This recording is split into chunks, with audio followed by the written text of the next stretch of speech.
Kemudian panjang jari sirip dorsal yang terpanjang. Nah, sirip dorsal nah ini ada sirip dorsalnya. Kita cari jari-jari sirip yang mana yang terpanjang. Nah, itu yang kita ukur. Ini dapat ukurannya 3,5 cm. Kemudian kalau dia ada dua sirip punggungnya, maka kedua-duanya kita ukur panjang jari-jari sirip punggung. Kita ambil yang terpanjang ya. Nah, ini ada 4 cm. Kemudian yang 23 panjang jari sirip pektoral yang terpanjang. Nah, sirip pektoral itu sirip dada yang terpanjang. Nah, ini juga kita cari jari-jari sirip yang terpanjang, yaitu ini ada 4,3 cm. Kemudian panjang cuping sirip ekor bagian atas. Nah, ini ada sirip ekor. Kalau dia bercagak, itu dia memiliki cuping atas dan cuping bawah, khusus untuk ikan yang bercagak. Nah, ini panjang cuping sirip ekor bagian atas itu yang terpanjang. Ini ya, yang terpanjang ini ada 6 cm. Kemudian panjang cuping sirip ekor bagian bawah ini juga 6 cm. Nah, untuk ikan yang tidak bercagak seperti ikan ini, ikan nila atau ikan yang lain, itu tidak perlu diukur panjang cuping sirip ekornya, ya. Oke, kita lanjut yang kedua, yaitu perhitungan meristik tubuh ikan.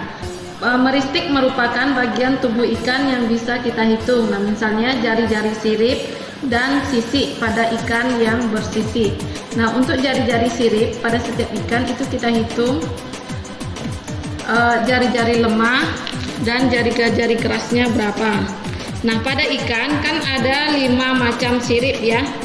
Ada sirip punggung, sirip ekor, sirip anus, sirip perut, dan sirip dada.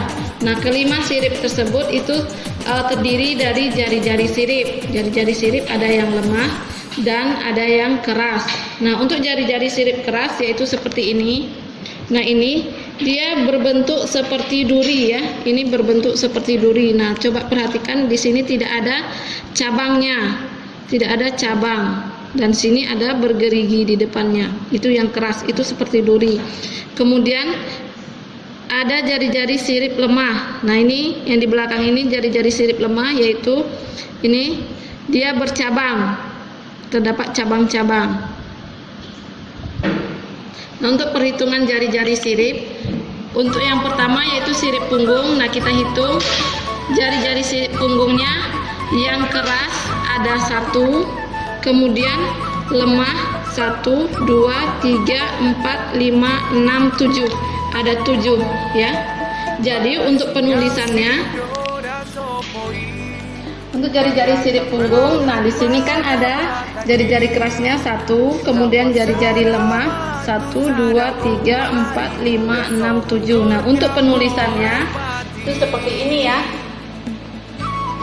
Nah, untuk sirip punggung kan dorsal jadi D, kita singkat dengan D. Kemudian untuk jari-jari keras itu 1 harus pakai huruf Romawi, angka Romawi ya.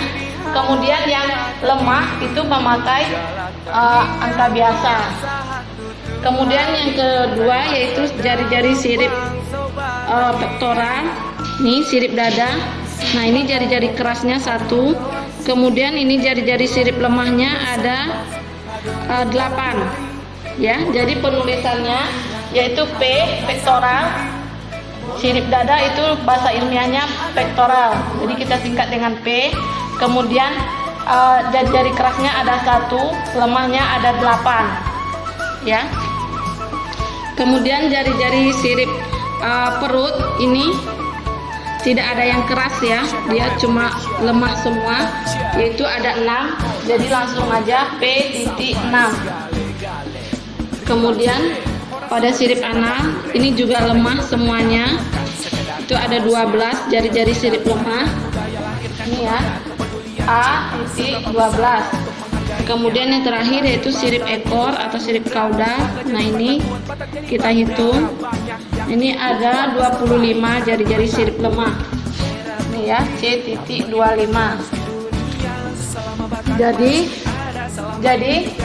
ini D.1 Romawi titik 7. Jadi cara membacanya, pada jari-jari sirip punggung terdapat 1 jari-jari sirip keras dan 7 jari-jari sirip lemah.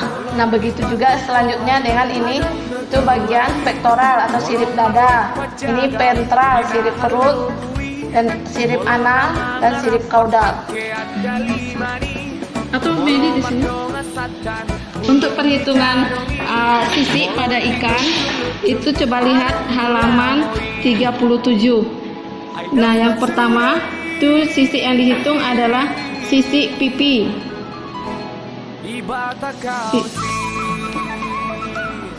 Untuk perhitungan sisi pada ikan, yaitu yang dilihat pada halaman 37.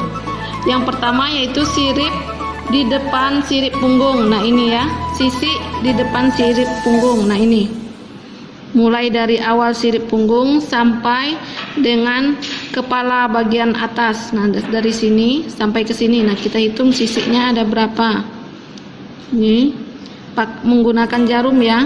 Ini 1, 2, 3, 4, 5, 6, 7. Ada 7 sisi di depan sirip punggung. Nah, kemudian yang kedua yaitu sisi pipi. Sisi pipi ditarik garis lurus mulai dari belakang bola mata sampai dengan tutup insang, ujung tutup insang, dari sini ke sini. Garis lurus ya, yang melewati garis lurus. Nah, kita hitung ada berapa ini. Nih 1, 2, 3, 4, 5, 6, 7. Ada 7 sisi, 7 baris sisi. Kemudian yang ketiga yaitu sisi sekeliling badan. Sisi sekeliling badan, nah kita hitungnya mengelilingi badan mulai dari sirip punggung bagian atas sampai ke sirip perut, kemudian kita kelilingi. Jadi tidak boleh dikalikan 2 ya. Jadi harus dihitung timbal balik dari atas sampai ke bawah, kemudian putar lagi ke sini. Nah, dihitung berapa jumlah sisi yang melewati garis lurusnya. Kemudian yang keempat yaitu jumlah sisi batang ekor. Nah, batang ekor yang tersempit ya. Nah, di sini kita ambil batang ekornya di sini. Nah, berapa yang mengelilingi dia? Yang di depan, kemudian tarik ke bawah, kemudian kita lanjutkan ke samping. Nah, kita hitung 1 garis lurus. Kemudian yang kelima, jumlah sisi pada garis rusuk. Nah, kita lihat garis rusuknya yaitu linea lateralisnya yang melewati linea lateralis. Berapa jumlah sisinya? Nah, ini mulai dari awal linea lateralis sampai akhirnya. Nah, ini tergantung linea lateralisnya. Karena pada ikan nila ini linea lateralisnya terputus, jadi kita ngitungnya sampai di sini.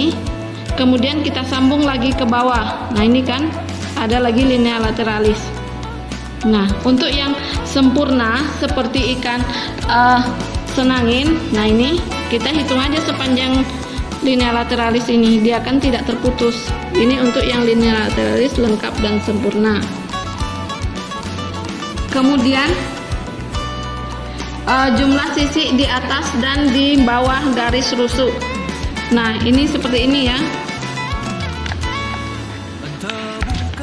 Jumlah garis, kita tarik garis lurus mulai dari sirip punggung sampai ke sirip anus. Jadi miring dia seperti ini. Seperti ini dia. Nah, terus kita lihat linea lateralisnya di mana. Nah, ini kebetulan ini linea lateralisnya di sini. Nah, yang untuk di atas linea lateralis berarti dari sirip punggung 1 garis lurus sampai linea lateralis. Kita hitung berapa baris sisinya. Kemudian yang ini yang di bawah linea lateralis yaitu mulai dari bawah linea lateralis sampai dengan awal sirip anus. Nah, kita tarik garis lurus, kemudian kita hitung berapa sisi yang melalui garis lurus tersebut.